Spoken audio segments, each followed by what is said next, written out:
Anda dah selesaikan melengkapkan senario kehidupan anda? Ya, saya hampir tak mendengar suara anda semua. Saya akui menulis kehidupan seimbang dalam satu malam adalah agak mencabar. Saya faham. Tapi ada juga di antara anda yang menulisnya dalam satu malam tanpa masalah. Mengapa? Apa yang anda perlu lakukan ialah menulis apa yang ada dalam minda anda sekarang. Dan anda tak salah untuk sentiasa menukarnya. Kami akan adakan Success Academy setiap bulan. Jadi anda akan tukar fikiran setiap kali ke sini. Dan anda tak tahu apa yang anda mahu tulis pun. Sebagai contoh, anda mahu fikirkan tentang rumah anda. Dan tentang berapa banyak bilik tidur yang anda mahukan. Selepas terseksa selama sebulan, akhirnya anda putuskan untuk ada 5 bilik tidur. Dan anda patut ada alasan yang baik untuknya. Ramai di antara anda mungkin lupa di mana lokasi rumah yang anda mahu beli. Anda patut berikan secara terperinci tentang di mana anda mahu tinggal. Selepas ini, di dalam senario kehidupan anda, pertimbangkan lokasi, persekitaran semula jadi dan situasi yang pelbagai sebelum anda buat keputusan. Di mana anda boleh menukarnya pada bulan yang berikutnya. Macam mana? Semuanya berlaku di dalam fikiran anda. Bukannya anda perlu membayar cukai seperti cukai pemindahan aset pun. Anda boleh bina rumah anda sebesar mana maupun sekecil mana yang anda mahukan. Sama ada 2 tingkat, 3 tingkat atau ada ruang bawah tanah atau apa saja. Anda boleh lakukan apa saja yang anda mahu pada rumah anda. Apa yang pasti ialah bila anda imagekan sebuah rumah di dalam kepala anda pasti akan dapat masuk ke dalam rumah itu akhirnya. Apa yang saya ingin nyatakan, rumah itu terbina daripada yang tidak kelihatan. Ia bukan daripada sesuatu yang anda boleh lihat pun. Ia wujud di dalam minda si pembina. Sebenarnya, semua benda di dunia ni adalah seperti itu. Jaket saya dan papa tulis seperti ini pun, semuanya datang daripada idea tentang apa saiznya, bahan, rekaan dan sebagainya. Semua itu datang daripada apa yang ada dalam minda pembina. Dan akhirnya pembina membuat keputusan tentang saiz tertentu. Semua benda di dalam kehidupan memang begitu. Mari kita fikirkan tentang sebuah rumah cantik yang anda mahu diami. Sebuah rumah cantik, apa keluasannya? Apa? Saya dengar lebih besar lebih baik. Lebih besar lebih baik. Itu takkan berhasil. Anda kena tetapkan matlamat seperti berapa besar yang anda mampu. Lebih besar lebih baik itu boleh sekiranya rumah itu percuma. Anda mahu yang percuma atau yang perlu membelinya? Anda perlu membelinya. Untuk itu, anda mesti tentukan peruntukan pendapatan anda. Anda akan membuat wang dan anda perlu ada peruntukan untuknya. Seolah-olah anda perlukan lebih daripada hanya sebuah rumah. Betul kan? Anda perlukan perbelanjaan hidup, rancangan persaraan, pendidikan anak-anak dan mungkin mahu membantu mereka yang memerlukan. Anda akan belanjakan wang dalam banyak perkara. Pendapatan anda tak ada hadnya. Dan jika tak ada had, lebih besar, lebih bagus akan menjadi nyata. Sebuah rumah di mana anda harus memandu jauh sebelum anda nampak pintu rumah. Begitulah rumah sebegini terdapat di Amerika kan. Sesuatu yang mustahil dekat Korea ni, di mana harga tanah adalah sangat-sangat tinggi. Betul tak? Jika ada, ia akan berharga berjuta-juta ringgit. Adakah anda benar-benar mahu menghabiskan jutaan ringgit hanya untuk sebuah rumah saja?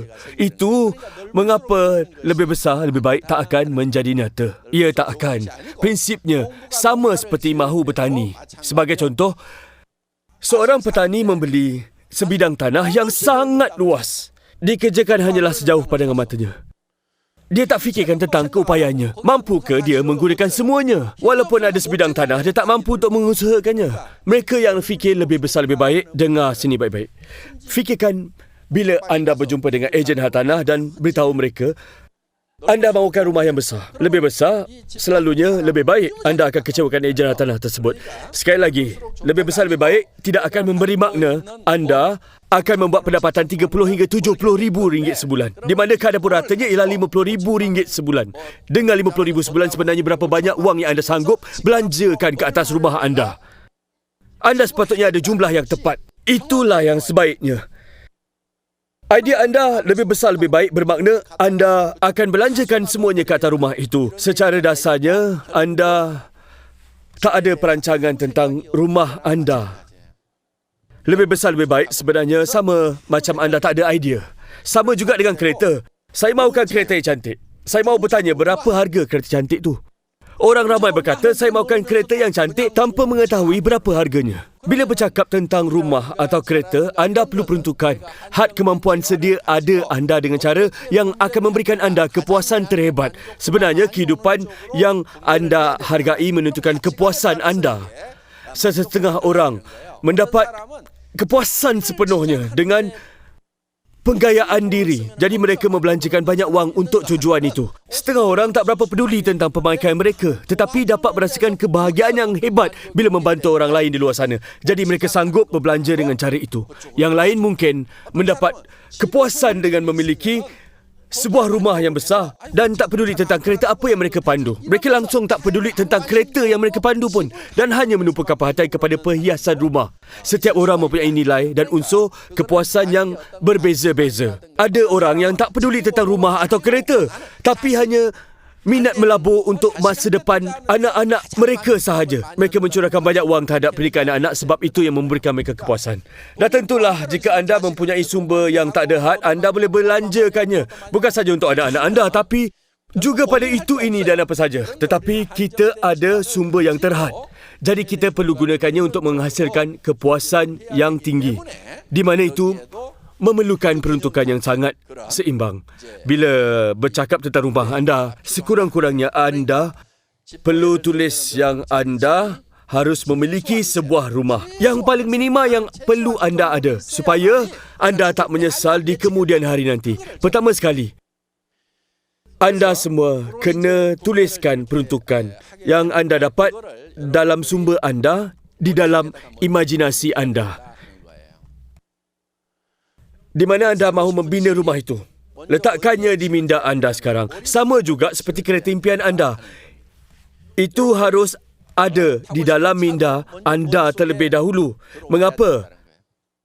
Mengapa anda perlu letakkan semua ini dalam minda anda dahulu? Membayangkan kereta impian dan rumah impian anda akan menggerakkan anda dan menimbulkan rasa keinginan untuk memilikinya.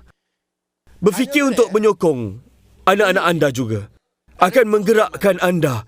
Fikirkan senario ini. Sokongan tanpa sempadan anda terhadap anak-anak anda menjadikan mereka orang yang berjaya. Kesungguhan dan keyakinan akan membawa anda untuk mencapai matlamat yang anda semua impikan. Keazaman macam tu akan menimbulkan keinginan yang tinggi dalam diri anda.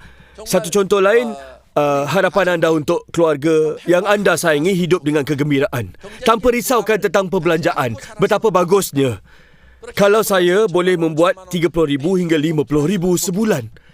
Fikirkan tentang perubahan yang akan anda alami jika 50,000 dimasukkan ke dalam akaun anda setiap bulan. Kehidupan begitu menerujakan. Betul tak cakap saya? Saya jamin anda tak akan rasa penat di pagi hari kalau 50,000 dimasukkan ke dalam akaun anda setiap bulan. Itu jelas sekali lebih baik daripada hemohim kami. Ingat, sebaik saja anda bersumpah dengan diri anda sendiri yang anda akan hidup dengan kehidupan yang seperti itu, ia akan mengubah anda. Dari mana datangnya daya penggerak menuju kejayaan itu? Tindakan itu, anda membayangkan membuat RM50,000 sebulan akan menghasilkan tenaga dan keinginan yang anda perlu berjaya. Seperti yang kita semua tahu, Thomas Edison melakukan beratus-ratus kali uji kaji sebelum dia menghasilkan mentol. Kita tak tahu tentang tepat jumlah uji kajinya berapa banyak dan kita tak pasti sama ada dia sendiri tahu jumlahnya yang sebenar berapa banyak. Kalau terdapat banyak tekaan tentang berapa banyak uji kaji yang dilakukannya. Yang pastinya, dia membuat uji kaji tanpa mengira masa dan akhirnya berjaya menghasilkan mentol. Saya nak tanya, di mana mentol menyala sebelum ia menerangkan seluruh dunia? Mentol itu menyala dalam minda Edison dahulu. Zaman dulu, semua tak ada mentol pun. Semua orang terpaksa gunakan arang ataupun lilin. Itu saja. Mentol elektrik sedang menerangi di tempat lain. Mentol elektrik itu sedang menyala dengan terang di dalam minda Edison sebelum dia menerangi tempat lain. Edison melakukan pelbagai kaedah dan mengakhirinya dengan filamen tungsten dan gunakan gas nitrogen yang mana tidak akan membakar filamen. Semua uji kajinya dengan bahan baru akhirnya menampakkan hasil. Cahaya di penghujung terung Mentol. Dari mana datangnya mentol? Ia datang daripada yang tidak kelihatan. Yang tidak kelihatan oleh sesiapa melainkan diminda Edison sahaja. Mentol terhasil dari sana. Itu menunjukkan apa saja yang kita lihat datang daripada yang tidak kelihatan lagi. Jika begitu, dari mana agaknya datangnya kejayaan anda ni? Daripada mana? Dari imajinasi suami anda ke?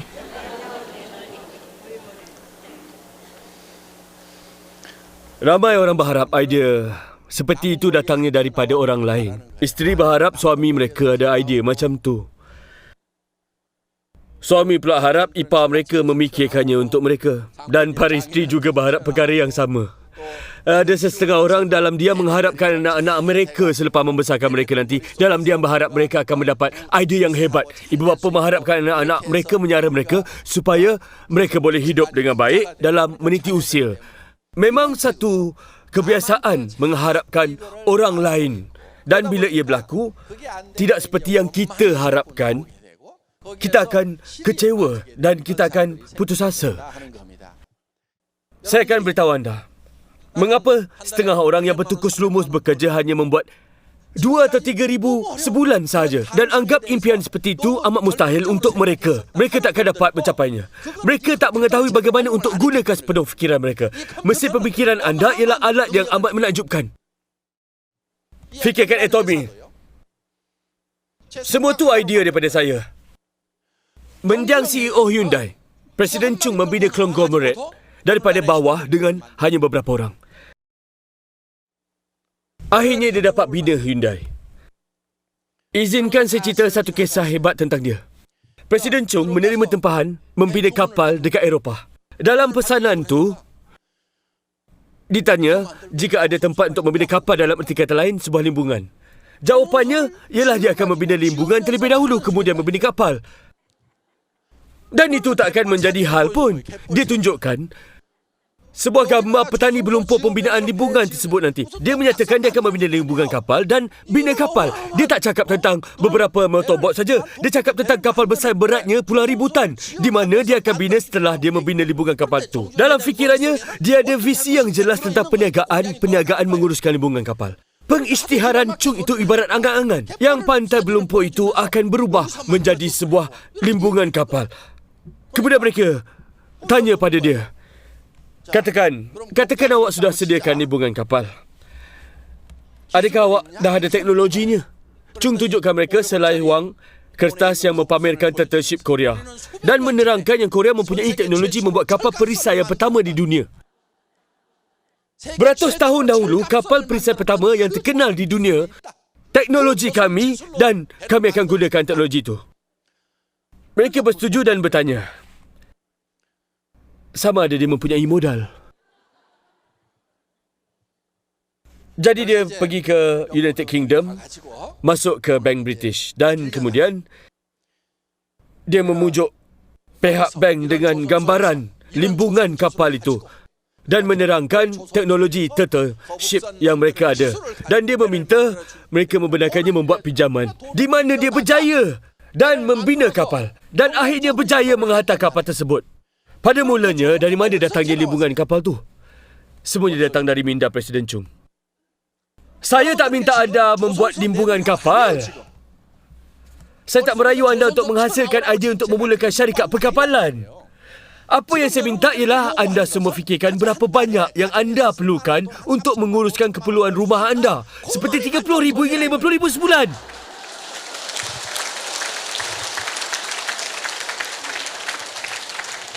Mungkin ada di antara anda memikirkan limbungan kapal. Bagaimana dengan posko? Itu idea siapa? Kita pernah ke buluran. Kita bersusah payah dengan sumber yang sedikit. Tak banyak yang boleh dijual di Korea. Apatah lagi sumber semula jadi. Kita ada sumber yang sedikit hingga kita membuat keputusan untuk membuat rambut palsu. Zaman dulu wanita memiliki rambut yang panjang, di mana pembuat rambut palsu akan kumpulkan rambut mereka dan jualkannya kepada negara lain. Mengapa? Untuk mengilang sesuatu, anda perlu ada bahan mentah yang mana negara kita suka dapatkannya. Yang kita ada cumalah rambut wanita itu saja. Itulah barang ekspor kita yang pertama. Seterusnya ialah mengekspor sumber manusia.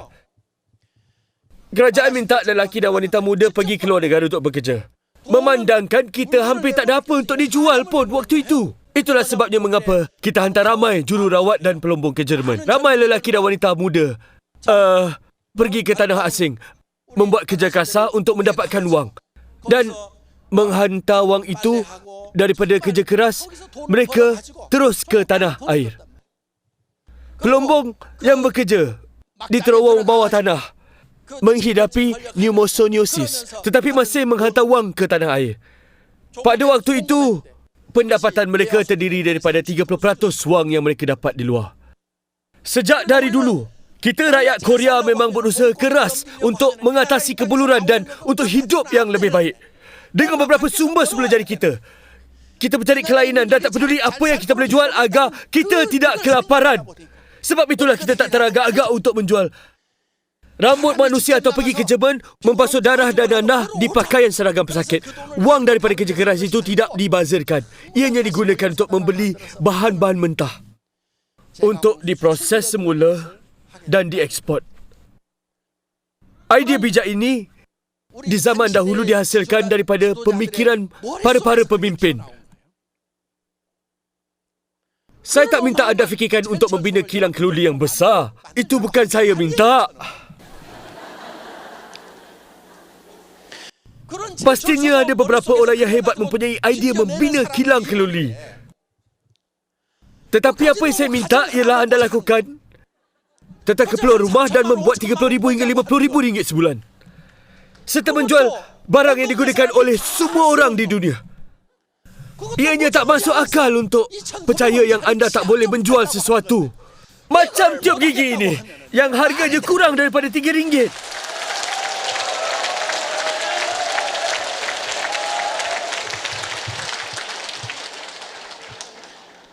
Anda semua buat saya hilang akal.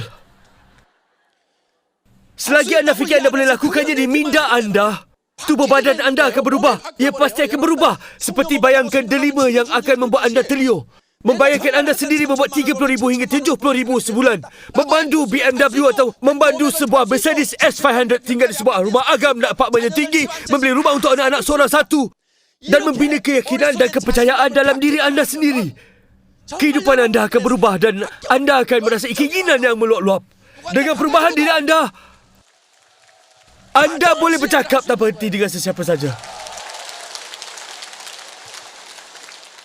Anda tak akan berasa malu walaupun bila bercakap dengan rakan-rakan yang berkedudukan tinggi. Bila tengok seorang rakan yang membuat RM5,000 sebulan, anda sedih. Sebaliknya, anda berasa bangga memujuknya, menjelaskan padanya yang pendapatannya tak mencukupi untuk persaraannya nanti. Dan dia perlu mula membuat ekonomi bersama dengan anda. Anda perlu berdiri di depan mereka dengan yakin mengatakan anda akan membuat RM30,000, RM50,000, RM70,000 sebulan. Dan dengan pendapatannya sekarang, RM5,000 tak cukup untuk menyara 3 orang anak. Apatah lagi untuk mampu belikan mereka rumah. Anda patut beritahu rakan anda dengan tegas. Yang haluan seorang gagal. Kekuatan dan keberanian seperti itu semuanya datang dari minda anda. Lukiskan sebuah gambar dalam minda anda yang anda akan lakukan sedemikian. Dan juga ubah tubuh badan anda. Anda sedang melihat badan saya berubah. Membayangkan semua itu, tak ada CEO. Tak ada CEO di luar sana yang menjadi kurang siuman dan bekerja keras macam saya. Setiap seorang dari anda perlu berjaya. Saya harapkan anda semua berjaya. Sampai di sini ceramah saya. Terima kasih kerana mendengar.